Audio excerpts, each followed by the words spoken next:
Hello friends, I'm Amanda Barr. And I'm Rebecca Lou Brennan, and welcome to Dance Principles United, the podcast. Together, we are passionate about helping studio owners with the business of running their studio. Join us as we talk everything from marketing, systems, studio culture, motherhood, life, and everything in between. This is the Dance Principles United podcast. Have you got something I that... was going to say just quickly before we get to Miss Nicky, I think it's important. One thing that we noticed with you, rarely in our studio, but the couple of times that you were a bit vulnerable with our like the rest of the studio. Yeah. Oh, me personally, yeah, sorry. Personally, Yeah. Like, Sorry, I thought you were just like about sharing Chelsea. some stories. I've only thought me too, and I was like, I'm very confused. When we owned Dance Sensations, there was a couple of times where she was just really honest with what had happened, And I'm not great with that because Yeah. I'm not great at showing my emotions. And look, don't get me wrong. I think there's a fine line between you don't want to come across as the whinge of the poor me, because they are clients that pay us a lot of money. Yeah. But I think very rarely it's okay to be a little bit honest, a little bit vulnerable, and share, hey, like I fucked this up. I'm really sorry. Like I've had a lot going on myself personally. It doesn't excuse it. Please accept my apology and let's move on. absolutely. And I think maybe twice Amanda did that.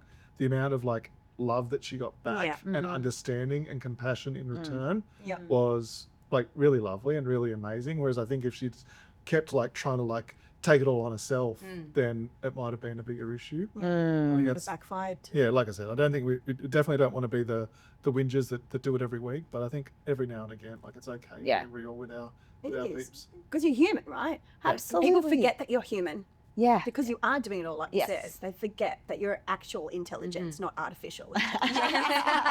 AI, but just a different version. Yes.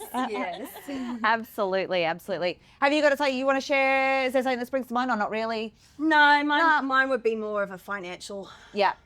stuff Mistakes. up. Yeah. Yeah, which we've all had, right? Yeah. Just trying to change premises during the whole COVID time, which put me way under. So Yeah. just knowing and not knowing my numbers at the time. So, which, Studio Growth Corp has absolutely helped with That's so good. 'Cause pulling that my kind head of, out of the sand and being accountable, And that kind of brings me to my next question, which was like, have you had like a turning point in your business where you've been like, hey, this is fucked. I've got to fix it. I've got to change my mindset. I've got to do something like that. Was yours like that financial? 100%, because it was the most stressful situation I've ever put myself in. Yeah. It went to court. Like I had barristers. It was an expensive, massive learning curve that I never want to go through again. Yeah. I was so stressed. I think I knew. And you probably had moments where you're like, fuck this, I'm just closing. Yeah, but I'm. Yeah. Yes, but no. Like seeds of thought. I'm a fighter. Yeah. I've always been a fighter. That's who I am as a You person. definitely are, Miss Nicky. I'm not okay with failure. Yeah.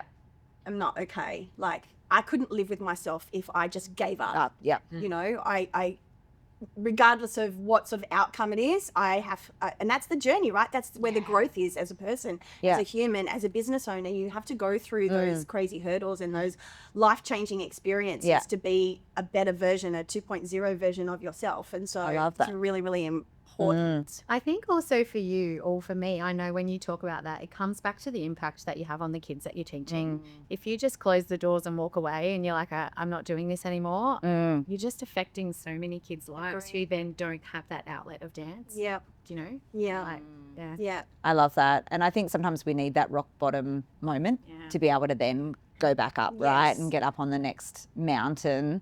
Yeah. I think that's so important. Chelsea, you've only been in for 5 years. Do you have like a moment where you like, or maybe it was when you took over and you were like, I'm changing it, it's going to be mine. Was there a moment? I think that happened this year. Okay. Yeah, that happened this year. I changed my syllabus and I changed the complete structure of my classes. Yep. And was that because you still were kind of half doing it your way, half doing it the old school way and following your mum's lead? Absolutely. Just was doing it because that's all I knew and that's what I was supposed to do. Yeah. And change is scary and, and so you just like follow along, but it like wasn't really aligned with me, you know. So yeah, I did that this year. What have the results been, do you think? Great. The results have been great. Yes. And it was like it happened right at the end of last year and there was lots of stuff. Lots of stuff going on, and there were, but I just, in my heart, I knew I was like, we have to change, we have to pivot, and this is the time, and I'm not sticking around for it to all blow up in my face sort of thing. So yeah, at the start of the year, I was like, when I did the announcement, which was like just before we came back, like late January. So I didn't really give people time to process it. Just that I changed the syllabus that I was with. Yeah. Also, but that was big. Like that was like our whole identity kind of thing. And something that I and because you were big into exams and all of that kind of stuff. So I had grown up doing it, and it was all I ever knew. So I didn't even really know like what to do and what else to do. And how to structure a class. How to structure it, So yeah, did the switch. And honestly, people were like, I was surprised that people were like, great. I really thought there would be pushback, but there wasn't, which then made me know it was time. Yes. It was time. And probably say you'd been sitting on for a little while and been like nervous to do it. Yes. And so it was the right time to do it. And I feel like everybody throughout the year has been really happy. Parents have commented on it as well, like just saying how much they love the new, like we're with tap mode now. And do you know what I mean? Like how they love it. The kids seem to really enjoy it. I didn't do any exams this year, so I feel like we've just had a bit of a stress-free fun, but I think that they've really like developed as well. Like they've come into their own a little bit, because I feel like we've all found like a bit of a new idea. Because even for me, it was like I didn't even know what to teach. Like I'd never seen it before, so it was like learning it myself, So I think that was really good. And I think feel it's about like trusting yourself a little bit. And so I feel like I now feel, we're extreme. Like we're in the right brand, and I'm doing the right things, and it feels like me and not like a shadow. Yeah, right. But I think there's a big lesson there for so much of what we do in our studios, in our businesses, about you positioning yourself as the leader and the expert in your business. Because you said like you were surprised with how little pushback that is. But I think a big reason for that is that you present yourself as such a strong leader and the expert in the industry in what you're teaching to your parents and to your community. So when you as the leader say, hey guys, even though we've done this, I now know that the best way forward for all of our amazing students is this path. They're like, oh, well, Miss Chelsea knows what she's talking about. Yeah. Whereas if you're just sort of always a little bit timid and not sitting back and not positioning yourself as that leader, then that's where you get people questioning. Yeah. I love that so much. Have you had a big turning point, Maree? Yep. Definitely. Tell us. And I'm not just saying this because I'm sitting on the couch with you guys. Honestly, when I found you during COVID, you know what my story is. Like I was down and out. I was at a point where I was like, I'm done. Not doing this anymore. Not making any money. It's exhausting my energy, like the whole thing. And then I was at home with 3 kids under 6 during COVID. A kindy just fucked. It was shit. Honey. It was shit. My daughter didn't want to do any schoolwork in kindy, and I was like, oh, how am I going to do this? Like, it was all too much. And then you popped up on Facebook with a 3-day enroll more students course. Oh, there you go. I don't even remember. $49. It was $49, and I was like, oh, what have I got to lose? Yeah. Let's give this a go. And then from there, I was just like, you just gave me a bit of faith in what I'm doing and what I am good at. And now my studio, we're in our own premises, and it just took that turning point to hit rock bottom to realize actually what I'm doing is what I love. Yes. And I'm good at it. And you can make money from it. And you can make money from it. It's taken me a long time to be okay with that. Yeah. But yeah, I just think meeting you guys, and like I said, I'm not just saying I'm sitting on the couch with you. It actually was a turning point in my career. So beautiful. That's so good. And I think we all sometimes need that moment. No, it's lovely. It is. And it's true, and I'm like a bit of a young. This industry's hard. Young version. Bloody hard. I just I'm not on that journey yet. I'm not on that journey yet, but I feel like I don't know, we all came into Studio Growth Club like with a different everyone has a different background, everyone has a different journey, but somehow like But I don't also know, different we all- goals. Everyone's got different yes. goals. Absolutely, which is great. Yeah. And this is a space for us to be able to try and achieve those goals. And it's just nice to have people that get it right. Yes, Oh, that's that's been my the most big amazing thing. thing. I love that. Okay, that's lovely. Thanks, beautiful. My next question is our biggest win of the year or our biggest lesson of the year that we can kind of share with people. Like, has there been something like, fix my performer fee? Like, what is our biggest like lesson that we can kind of tell people, you know, believe in yourself? What is it that's a big lesson? Does anyone want to jump in?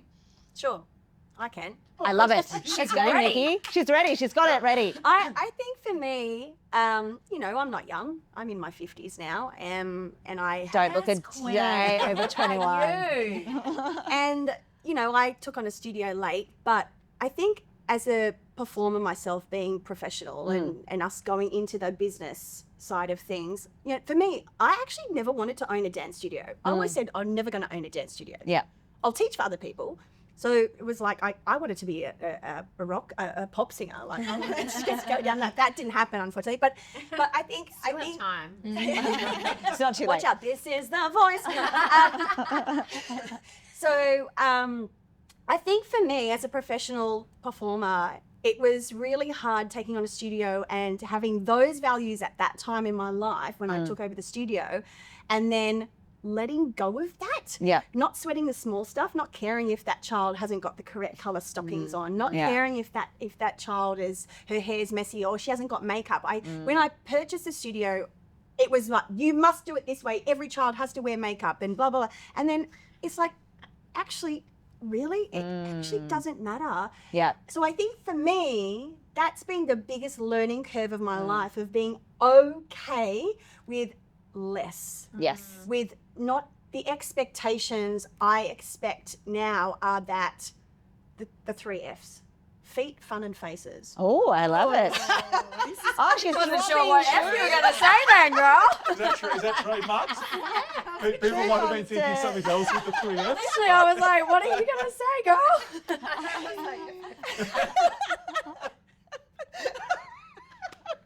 I love this. So Miss Nikki's lesson is FFF. Yeah, triple F. Yeah, I love it. Yeah, I think it just letting Tell me, go what of that. wait, what are the 3 F's? Feet. Feet. You have to have good feet. Okay. Feet, Yeah. feet are important as a dancer, right? Absolutely. Fun. Yeah. You have to have fun.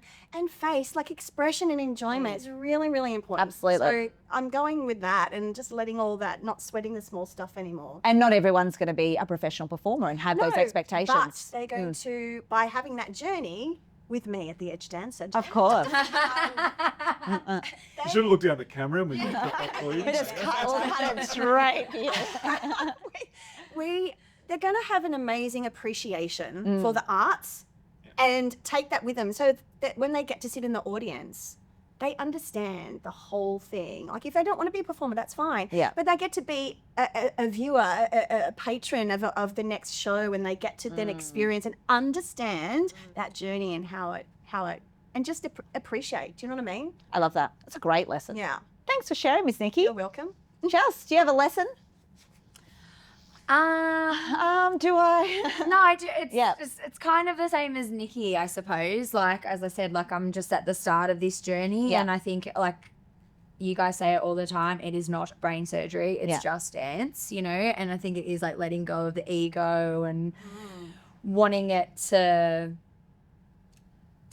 be something. Do you know what I mean? Like, and I feel like I do, I put a lot of pressure on myself that it has to be like the most extreme, and I'm always like, I have to go bigger and it has to be better and Brighter and pinker. brighter and pinker always, and dazzled and all the things, you know. But I think what I'm starting to learn about myself is that actually just comes from me. Yeah. And I don't have to, doesn't have to always be bigger and bolder, because it will just naturally happen. I will just make that kind of happen. I love that. That sounds a bit like cocky, but I don't mean it in that way. I just go I think it's playing to your strength. yeah, I just think I'm starting to realize that it's not about the decorations. Yeah. It's about the energy that you bring. It is, you know, Yeah. and I think I've really kind of in all like the transitions that have kind of happened this year, I feel like that's what's important. And things have also happened like, I think one of my lessons is like people have actually come back to me. And I think that's something that I really want to like take with me is like always the door is never shut, you know, and it might not always be a no. Because it might just not be right at the time, and people might just have something going on, or they're like, you don't want to go off and do gymnastics. And at the time, I would have got really butthurt about that and been like, "How dare you leave?" Take it to heart. And so heartbroken and like, "Oh, I'm never gonna move on." Like, you know, and it's just like, it's just not that deep, you know. And people have actually come back to me that have been gone for 2 or 3 years and then have gone, hey, I actually want to give dancing and go, and they've come back to me because I've actually given them a really nice experience and I've created something that they want to come back to. And so I feel like that's really important as well, like And for just me to smart take business. on. Yeah, like, and just, you know, when they, you know, if they leave, you're just like, no worries, like doors open, and like, and mean that. And I do mean that. Because that's been really nice this year, people. Even if they just took like 2 terms off or something, then they've come back They've to left me. with a piece of you, and that's why, and it's still that connection. Yeah. That energy is still there. That connection. But So I think that's why they what come you're back. saying as well. Like, it is like, don't get upset about the wrong socks or or they forgot their stockings. Like, who cares? Yeah, in the big picture. Yeah. And in the big story of their life. Correct. I always That's think that right. in the big story of a child's life, like, what is their stocking colour? Exactly. Do you know what I mean? Like, that's a huge thing. I love that lesson. Thanks. Yeah. Maree. Yeah, I think mine's a little bit different, and I think this has come from growing as a business owner. The lesson that I've learned is that I need to be really clear on my values and what the studio is about, because then, like, I'm at a point now where I'm really lucky, but I'm at a point now where I'm not just trying to get everybody in the door because I need the money, or I'm trying to run this business and we're trying to pay the rent, and I can now target my studio to certain people and what values fit with us. So when I became really clear on our studio values, we have 4 of them, and then this year we really sat in on it in staff training, and we deep dive. That's not even a word. Deep dive. I think it's Dive deep. Dive deep. We'll go with that. Into our studio values in staff training, and I said to my teachers, everything we do and everything we say and everything we present Every has decision. to be around, every decision has to be around these 4 values. And what we found with that is that we're now attracting different clients and different customers and people that fit with our values. So if you're not clear on your values, That's right. What are your clear. 4 values? so we have well-being, and it's not just well-being of the kids, it's the well-being of my staff as well. Yeah. So I want to make sure they're happy and coming to the studio at their best. Well-being of our parents. You know, we've had a mum that went in and had a baby on Monday, so we sent her a message and said, we're thinking of you, you know, it's exciting. Quality in our dance education, in our uniforms, in everything that we do. Inclusivity, we try and include everybody into our classes. We had a little girl in a wheelchair that thought she'd never be able to do ballet, and we made that a reality for her. Oh, that's a beautiful She's story. been around for 4 years. She couldn't dance this year because her wheelchair is now 500 kilos and we couldn't get her up the stairs. So she wasn't able to participate this year.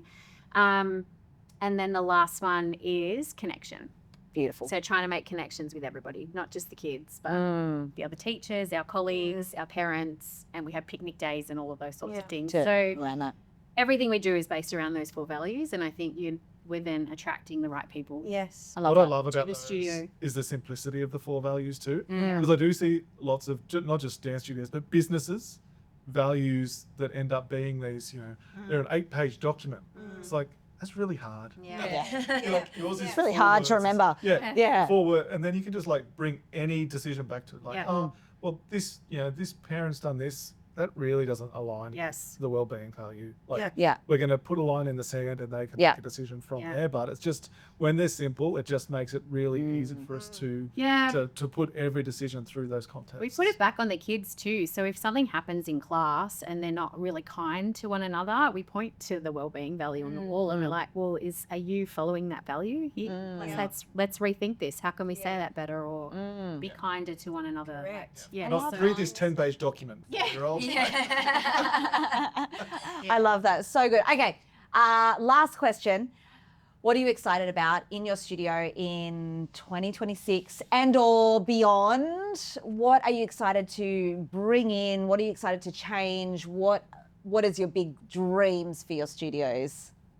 Maree's like, I don't know. We'll start at the other end of the couch. Who's Nicky? Well, finally bringing on the performability classes, which I've been wanting to do for such a time. You have. So we're starting them next year. I'm so very excited. We've had lots of inquiries about it. And just, I think as I've gotten older and having children myself, my own children with learning difficulties and issues with their health, dance has saved them. Drama, singing, like the performing arts industry has given them a purpose and given them something to work towards. So for me, my values now changing.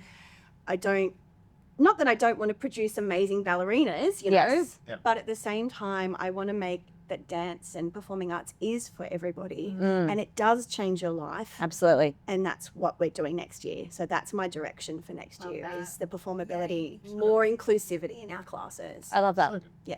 Thanks. Fabulous. Chels, what are you excited for? What's the future of Extreme? Extremer? Pinker, brighter. Or are you excited just to continue the journey and it just be continue like the journey. I'm actually really excited. I have Dance Life coming to do the workshops in January, and that'll be amazing. I'm really excited. Well, Emily is actually one of my teachers. And That'll be so exciting with the movie and all the things. And I'm just like, I'm excited that I've already like put it out to people, and I feel like that helped them get hyped too. And I just think starting the year, like when I heard January, I was like, oh, great, January, serious. But when I then got the date, I was like, oh no, I can work with that. Yeah. And I'm in work mode then. Yeah. So I'm just I'm excited for that, and I think just like kickstarting the year with something great and fun. I don't know. It put a little pep in my step. I thought, okay, this is going to be great. Yes. You know, like just something cool for us and cool for my kids to do it like at our studio. Yes. You know, like we're in the Hawkesbury, we're in the Sticks. They, you know, like they don't like get these opportunities. Genuinely, like they don't get these opportunities. We're not in the hustle bustle of the city. You know You can have Uber Eats though, because that's Beck's definition of the sticks versus not the sticks. Do I have what? Uber Eats. So we don't get Uber Eats, so she really thinks we're the sticks. Oh, no, we do get Uber Okay, Eats. so See, we've only just moved. We can only just get Domino's. Like we're like souped up it. Then when we moved house a year ago. But I get what you're saying. I get what you're saying. Okay. I think There's no Uber Eats there. There's no Ubers. It's not that big. There's a couple of Ubers if you get lucky. Country. Well, apparently we do. Sorry, we're diverse. sorry, yes. I'm like, you know, like turf farms and Yeah, you yeah. know what I mean? But they get Uber Eats, so they're happy. They do get Uber Eats.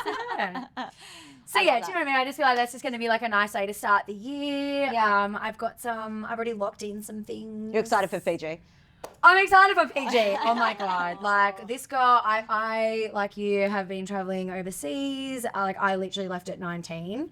And then I feel like I got home, took over the studio, COVID hit. And like, I just now haven't had a here. chance. Yeah. And always the whole, I'm too busy. The studio will fall apart without me. You know what I mean?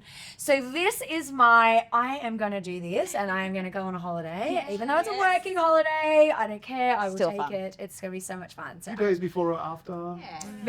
there'll be any days. I'm very excited. No, I'm very excited. I've already told my staff. I'm out. I'm doing this because they always book in their holidays. Yeah. I'm getting Book in mine this first. Yeah. time. I love So, that. Yeah. Looking forward to it. Exciting. What about your 2026 at Dancing with Maree? Oh, I don't know. I am at a bit of a crossroads at the moment. I've got some big decisions to make in the next couple of weeks. Yes. Can't share those right now. But sorry, guys. Juicy stuff from me yet. But yeah, look, I am always looking for, I love change. I don't know. I love change in my life. I think it keeps me on my toes. It keeps me excited. So yeah, just watch this space. Watch this space. Stop. That's it. I like that. Another podcast That was juicy. Yeah, got me. This might be a couple of weeks release down the track, so maybe we'll like do an interlude or something. I love that so much. Oh my God, I've had so much fun chatting with you guys. Thank you so much. Thanks for having us. It's been so much fun, like just to chat to people. And if you're out there listening and like, oh my gosh, it's just so nice. Like, tell us if you enjoyed this kind of an episode that's a bit more fun. Yeah. We were going for the view style. I don't know. Did we hit the view style? Yeah, definitely. I think we'll get the same amount of viewers as Oh, obviously. You have free it. yeah. We're definitely going to have to But consider. it has been an absolute ball. Thank you, my beautiful friends, for joining us. We've had having so us. much fun, and I hope you guys have enjoyed it at home. Bye. We hope you enjoyed this episode of the Dance Principles United podcast. If you'd love to learn more from us, we have a special offer just for our podcast listeners. Go to the link in the show notes right now to get 2 weeks free in Dance Principles United Tribe. We would love to see you there.